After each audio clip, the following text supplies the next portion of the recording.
Hello everyone, आजचा topic काय आहे?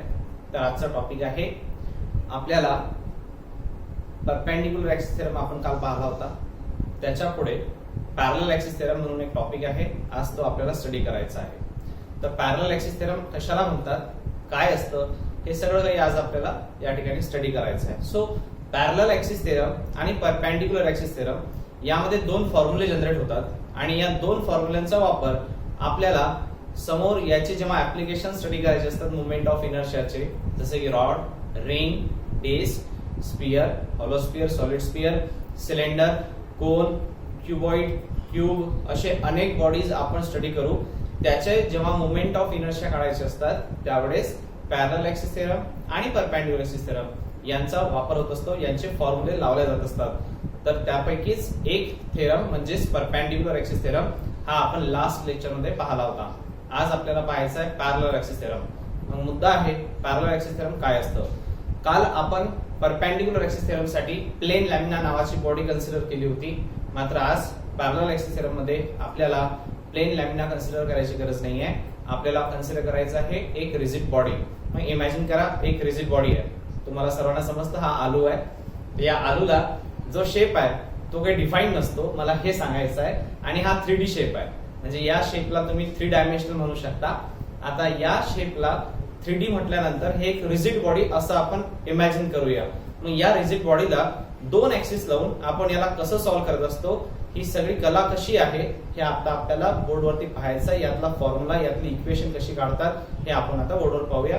सर्वात आधी मी डायग्राम काढतो, कारण त्याच्याशिवाय याची स्टेटमेंट समजवणं पॉसिबल होणार नाही. तर आधी डायग्राम पाहून घ्या.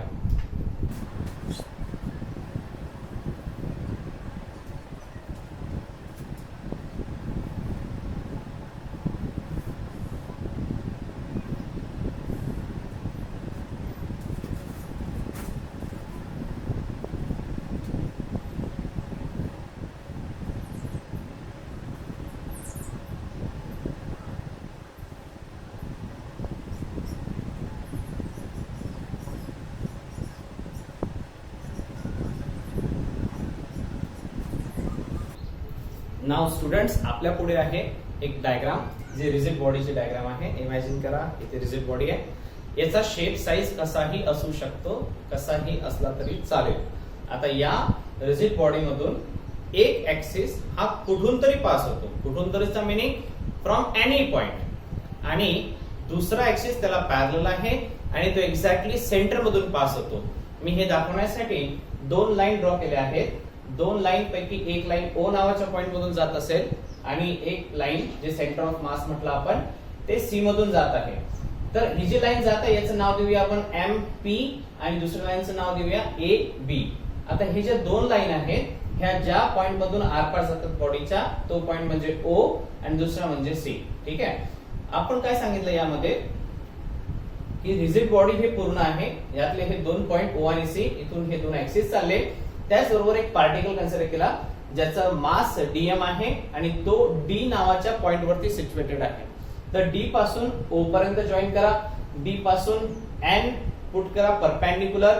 ज्यावेळेस तुम्ही ओसी ला एक्सटेंड कराल, extend up to the N point, त्यावेळेस हा वरून आलेला डी एन हा या ओसी वरती परपेंडिक्युलर येऊन जातो. त्याचबरोबर तुम्ही काय करा, सीडी ला सुद्धा जॉईन करा. सो जेणेकरून आता आपण याच्यातून जे आपली स्टेटमेंट आहे त्याची जी इक्वेशन असते, मी आधी ती इक्वेशन या ठिकाणी लिहितो.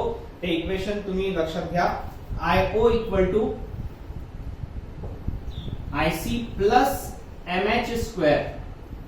काय नेमकं म्हणणं आहे या स्टेटमेंटचं, या इक्वेशनचं. ऍक्च्युली हे इक्वेशन आपण जर कम्प्लीट याचं एक वर्ड मध्ये कन्व्हर्शन केलं तर हेच इक्वेशन आपल्यासाठी या थेरमची स्टेटमेंट बनते. सो स्टेटमेंट आपण कशी लिहिणार लक्षात घ्या विद्यार्थी मित्रांनो. Moment of inertia of rigid body about any axis of rotation, ज्याला मी आय सफिक्स ओ म्हणतोय सध्या, is equal to the sum of, I repeat, the moment of inertia of rigid body, या पूर्ण रिजिड बॉडीचा moment of inertia about any axis. Any axis म्हटल्यानंतर हा तो एनी ऍक्सिस असायला पाहिजे जो की ओ मधून जातोय. त्याला आपण moment of inertia about O म्हटलं तर त्यामुळे IO म्हणूया. Is equal to the sum of म्हणजे addition of moment of inertia of the rigid body about an axis which is parallel, right? And त्यानंतर प्रोडक्ट ऑफ म्हणजे कोणाचा, mass of the complete body, या पूर्ण बॉडीचा mass जो की capital M असेल, and square of the distance between two parallel axis, यांच्या दोघांच्या मधातला जे अंतर आहे, कुठं ओ आणि सी च्या मधातलं अंतर, ते h आहे, त्या h चा स्क्वेअर करायचा. तर ही अशी स्टेटमेंट असते. या स्टेटमेंटला लिहिल्यानंतर मग याचा प्रूफ पाहायचा असतो.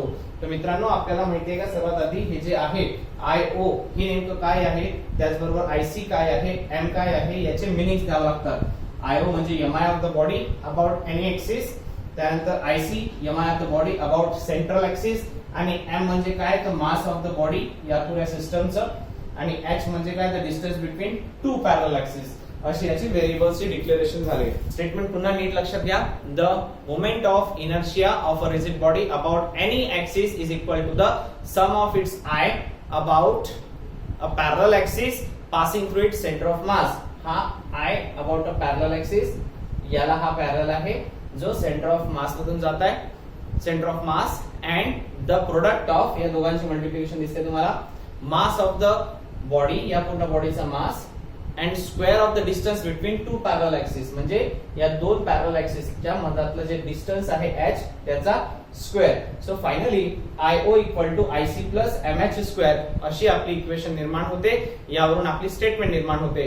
त्यानंतर सांगायचं IO म्हणजे काय असतं, तर MI of the body about any axis passing through the O. त्यानंतर IC काय असतं, with the MI of the any body parallel axis which is passing through the C, आणि M म्हणजे काय, मास ऑफ द टोटल बॉडी, आणि H म्हणजे काय, distance between two parallel axis. इतकं झाल्यानंतर मग सुरू होते याचा प्रूफ.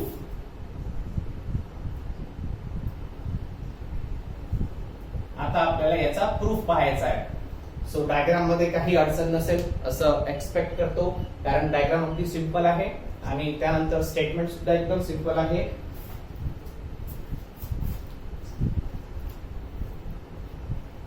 मी याची स्टेटमेंट बोर्डवरती लिहिली नाहीये, परंतु नोट्स मध्ये दिलेली आहे स्टेटमेंट, आणि तीच स्टेटमेंट तुम्हाला याच्यासोबत द्यायची आहे. फॉर्म्युला लिहायचा आहे, त्याचे जे आपण अल्फाबेट वापरले कशाचा काय अर्थ आहे ते सगळं स्पष्ट द्यायचं आहे लिहून इथं. तेवढं झालं. मात्र मग आता आपण जेव्हा प्रूफ कडे जातो त्यावेळेस सुरुवात कशी करायची, कन्सिडर अ रिजिड बॉडी, ठीक आहे, of a mass capital M rotating about an axis passing through O. हा O पॉइंट, हा O पॉइंट आहे. इथून एक ऍक्सिस चालला MP नावाचा, आणि याच्या भोवती पूर्ण बॉडी काय होत आहे, रोटेट होत आहे. नंतर सांगायचं कन्सिडर, आता कन्सिडर करा parallel another axis passing through it centre of मास, आणि तो सेंटर ऑफ मास काय, C. हा याला पॅरलल ऍक्सिस आहे. कोणाला, या ऍक्सिसला. हा एनी ऍक्सिस असावा, एनी पॉइंट मधून जातोय, आणि हा एक्झॅक्टली सेंटर ऑफ मास मधून गेलेला पाहिजे.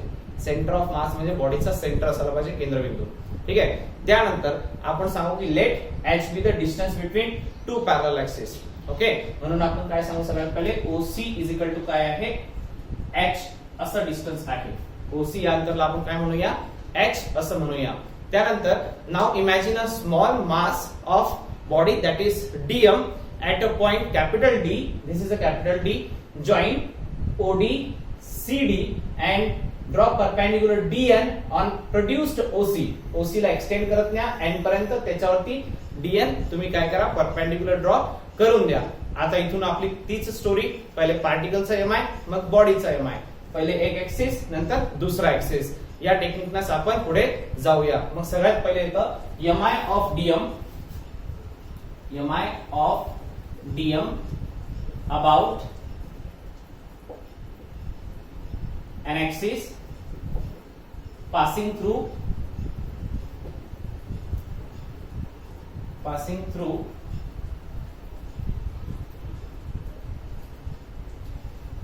O.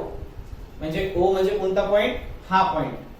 या O मधून जेव्हा पार्टिकल जाते, तर या O मधून O मधून जेव्हा ऍक्सिस जात असते, तर त्यावेळेस त्याचा मोमेंट ऑफ इनर्शिया कसा लिहितात, तर विद्यार्थी मित्रांनो लक्षात घ्या, DIO equal to DM mass ज्याचा म्हणतो आपण, आणि हे OD डिस्टन्स दिसतंय, DM OD स्क्वेअर. त्यानंतर MI ऑफ DM नंतर घ्यायचं body about an axis passing through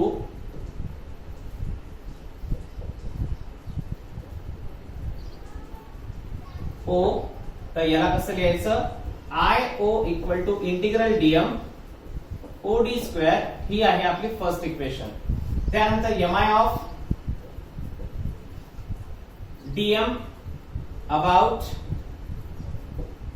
an axis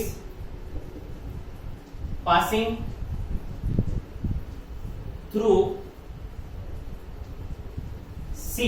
C म्हणजे सेंटर ऑफ मास. कसं लिहितात, DIC equal to dm CD square. त्याच्याच पुढे काय करायचं, MI of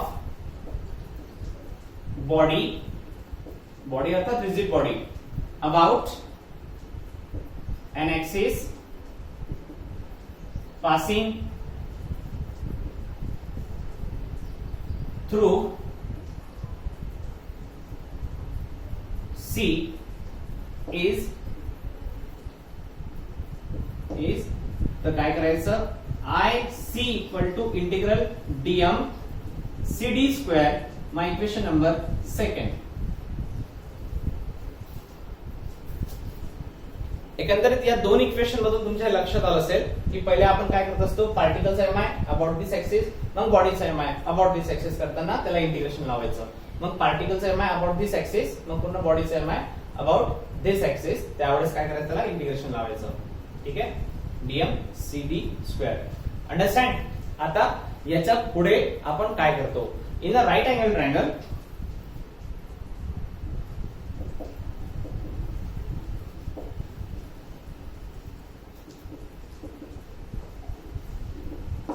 in a right angle triangle, triangle कोणता, O and D. O and D मध्ये Pythagoras theorem आपण लावायचा. तर मी सरळ इक्वेशन लिहितो, OD square equal to OC square plus CN square reason by Pythagoras theorem. So त्यानंतर OC दिसतंय तुम्हाला, sorry, OD square is equal to ON square plus DN square. In triangle OND ची गोष्ट केली आहे. OND मध्ये हा अँगल 90 डिग्री दिसतोय तुम्हाला. So OD square equal to ON square plus DN square. Here is OD square equal to ON square plus DN square. Therefore OD square equal to ON दिसतंय. ON ला आपण काय लिहू शकतो, OC plus CN, OC plus CN whole square plus DN square. And what is the reason, because O dash C dash N. ठीक आहे. So student, हे A plus B whole स्क्वेअरच्या फॉर्म्युल्यामध्ये आपण याला पुढे मोल्ड अप करूया, चेंज करूया. So OC square plus twice OC dot CN plus CN square plus DN square. So यामध्ये आपल्याला नाही का A plus B whole square that is A square plus 2AB plus B square असं आपल्याला पाहायला मिळालं. यातलं CN square plus DN square दिसत असेल तुम्हाला, हे लक्षात घ्या, CN square plus DN square. पुन्हा या ठिकाणी राईट अँगल ट्रायंगल निर्माण होते, त्याचं नाव आहे CND. आणि पायथागोरस थेरम जर आपण लावला तर आपण लिहू शकतो की OD square equal to OC square plus twice OC dot CN plus हे दिसतंय CN square plus DN square, याला लिहायचं CD स्क्वेअर. याला लिहितो आपण CD स्क्वेअर. आणि रिझन सांगायचं सिन्स, असं काय कारण आहे याच्यामध्ये, तर हे CN square plus DN square म्हणजे CD स्क्वेअर होते in the triangle CND by Pythagoras theorem. So हे रिझन मी तुम्हाला नोट्स मध्ये व्यवस्थित लिहिलेलं असेल त्या ठिकाणी. आता वेट इथे काय होते की माझ्या पुढे स्पेस कमी आहे, सो मी त्याला थोडंसं तिथं कॉम्प्रेस करतो. इथं रिझन देऊन देतो फक्त. रिझन हेच सांगतो मी की CN square plus DN square is equal to, मी टाकलाय रिझन इथं CD स्क्वेअर. आणि याच्या मागचं कारण मी तुम्हाला नेमकं सांगून देतो की हा जो ट्रायंगल आहे C अँड D हा सुद्धा राईट अँगल ट्रायंगल आहे. यामध्ये आपण जर CN square plus DN square पाहून राहिलो तर आपण इथं CD स्क्वेअर लिहू शकतो, ज्याला तुम्ही काय म्हणत असता, ज्याला हायपोटेन्यूस असं म्हणत असतात. ठीक आहे. मग हे जे व्हॅल्यू आपली OD स्क्वेअरची निर्माण झाली ही आपण फ्रॉम इक्वेशन 1 मध्ये जाऊन इक्वेशन 1 मध्ये पुट करू. Therefore from equation 1 equation number 1 च्या अनुसार आपण सांगू शकतो IO equal to integral dm bracket मध्ये पूर्ण व्हॅल्यू, कारण ओडी स्क्वेअर दिसतोय, ओडी स्क्वेअरच्या जागेवर हे पूर्ण व्हॅल्यू आपण उचलायची, ही वाली व्हॅल्यू उचलायची, इथं पुट करायची. OC square plus 2OC dot CN plus CD square. Okay, integral dm आतमधल्या एका एका कंटेंटला मल्टिप्लाय करायचं. IO equal to integral dm OC square plus integral dm 2OC dot CN plus integral dm CD square. So students, we just multiply integral dm inside the bracket, inside the content of each and every one of this bracket. So integral dm के साथ में इसको सबको multiply करके रखतो. आता याच्या पुढे काय करायचं असते ते लक्षात घ्या. आता आपण काय करू, from equation number 2 integral dm CD square दिसतंय आपल्याला, याच्या जागेवर आपण IC पुट करू. इथं लिहायचं therefore from equation 2, equation number 2 मध्ये आपल्याला काय सांगण्यात आलं, इज IC काय असतं, इंटिग्रल dm CD स्क्वेअर दिसत असेल तर त्याच्या जागेवर IC पुट करा. नक्कीच आपण या ठिकाणी या व्हॅल्यूच्या जागेवर IC पुट करूया. त्यानंतर integral dm twice OC dot CN याच्या जागेवर सरळ 0 पुट करायचं. पुन्हा एक प्रश्न निर्माण होते, इथं 0 का बरं, तर त्याचं उत्तर सांगतो.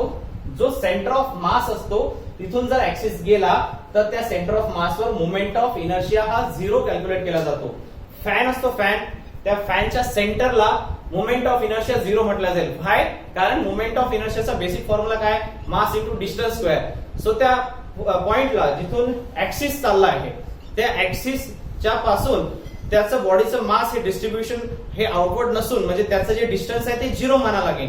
सो मोमेंट ऑफ इनर्शियाचा फॉर्म्युला काय, mass into distance square. So तो जो सेंटर पॉइंट आहे जिथून ऍक्सिस चाललाय तिथून ते डिस्टन्स 0 झाल्यामुळे आपण म्हणू की डिस्टन्स 0 आहे. मग डिस्टन्स 0 आहे म्हणून मोमेंट ऑफ इनर्शिया सुद्धा 0 आहे. ठीक आहे, मग या पॉइंटला मोमेंट ऑफ इनर्शिया लागू होणार नाही. सो आपण integral twice DM OC dot CN ला आपण सरळ सरळ 0 लिहायचं. रिझन द्यायचं centre of mass, centre of मास हे याचं कारण आहे. आता यानंतर शेवटची टर्म यातली आणि ती टर्म आहे इंटिग्रल dm OC स्क्वेअरची. लक्षात घ्या, इंटिग्रल dm OC स्क्वेअरची टर्म आहे. So what is OC? OC is the distance between two parallel axis, ज्याला आपण OC is equal to h लिहिलं होतं. सो देअरफॉर आपण लिहिणार इंटिग्रल dm चा मीनिंग m, इंटिग्रल dx जसं इंटिग्रल dx म्हणजे x असतं तसं इंटिग्रल dm म्हणजे आपण इथं m घेणार, म्हणजे मास पूर्ण बॉडीचा हा तयार झाला. इंटिग्रल dm म्हणजे काय, एका पार्टिकलचा मास. dm चा मीनिंग पार्टिकलचा मास आणि इंटिग्रल dm म्हटलं की पूर्ण बॉडीचा mass. So instead of m we use here capital M and OC square stand for the h square. So we have these three value IC, 0 and mh square. So put all these three value in the above equation. IO equal to the content, so that your equation will be therefore IO equal to integral dm OC square च्या जागेवर mh square लिहायचं plus इथं 0 सांगून द्यायचं, ही पुरी term 0 झाली, plus integral dm CD square च्या जागेवर IC लिहायचं, जेणेकरून IO इक्वल टू काय लिहावं लागेल, IC plus mh square. This is the formula, final formula what we needed. सो इसको लिखते वक्त आप लोगों ने इसको फाइनल कर दिया, दिस हेंस प्रूफ कर देना आगे. आता याच्या पलीकडं अजून एक गोष्ट असते यामध्ये, काले सांगितलं होतं की परपेंडिक्युलर थेरम मध्ये सुद्धा in term of radius of gyration केलं होतं, तर याला पण in term of radius of gyration करता येतं. बघून घ्या फटाफट. In term of radius of gyration, radius of गायरेशनचा फॉर्म कसा लिहितात, तर तुम्हाला माहित आहे की रेडियस ऑफ गायरेशनचा फॉर्म्युला आहे I equal to mk square. So याला लिहायचं m ko square, m kc square, m h square. So that m ko square, m common काढा, kc square plus h square, mm cancel करा, ko square ची value काय झाली, kc square plus h square. Finally ko किती, under root kc square plus h square. This is the equation for parallel axis theorem in term of radius of gyration. ठीक आहे, हे पूर्ण expression तयार झालं तुमचं. हे आहे पूर्ण थेरम तुमचं. या थेरम मध्ये आपल्याला लक्षात ठेवायचं की पहिले डायग्राम, त्याची स्टेटमेंटचं जे काही डिक्लेरेशन आहे ते इक्वेशन, त्या इक्वेशनचे व्हेरिएबल डिक्लेअर, त्यानंतर कन्सिडरेशन पूर्ण. आफ्टर दॅट तुम्हाला हे सगळे कंटेंट, पहिले पार्टिकलचा एमआय, मग बॉडीचा MI, about the axis O, about the axis C, असं करत जायचं. पायथागोरस थेरमना याला रिझॉल्व्ह इथपर्यंत करायचं. फ्रॉम इक्वेशन 1 ओडी स्क्वेअरची ही व्हॅल्यू उचलायची, यामध्ये शिफ्ट करायची, पुट केल्यानंतर इंटिग्रल डीएम प्रत्येकाला मल्टिप्लाय करायचं. इंटिग्रल डीएम सीडी स्क्वेअरला आयसी सांगायचं, याचा मिनिंग 0 सांगायचा. सेंटर ऑफ मासला मोमेंट ऑफ इनर्शिया लागत नाही. आणि नंतर ओसी स्क्वेअरचा meaning H square, integral DM ला कॅपिटल एम. हे तीन गोष्टी या इक्वेशन मध्ये टाकल्यावर याला रिअरेंज करा. हा आपला फॉर्म्युला असतो आणि हा आपला प्रूफ असतो. स्टुडंट 3 मार्काचा प्रूफ आणि 1 मार्काची स्टेटमेंट, असं 4 मार्काचे व्हॅल्युएशन हे आरामात कव्हर करतं. आणि महाराष्ट्र बोर्डाचा सर्वात जास्त महत्वाचा प्रश्न आहे पॅरलल ऍक्सिस थेरम आणि परपेंडिक्युलर ऍक्सिस थेरम. हे दोन्ही थेरम अल्टरनेट नेहमी विचारला गेलेत. सो दोन्ही थेरम सर्वांनी करायचे. ऍप्लिकेशन जे असतात त्यामध्ये फक्त आपल्याला ह्या ज्या इक्वेशन्स असतात अशा, जशी कालची इक्वेशन काय होती, I Z equal to I X plus I Y. आजची इक्वेशन काय, I O equal to I C plus M H square, यांचाच वापर होत असतो. ठीक आहे, थँक्यू.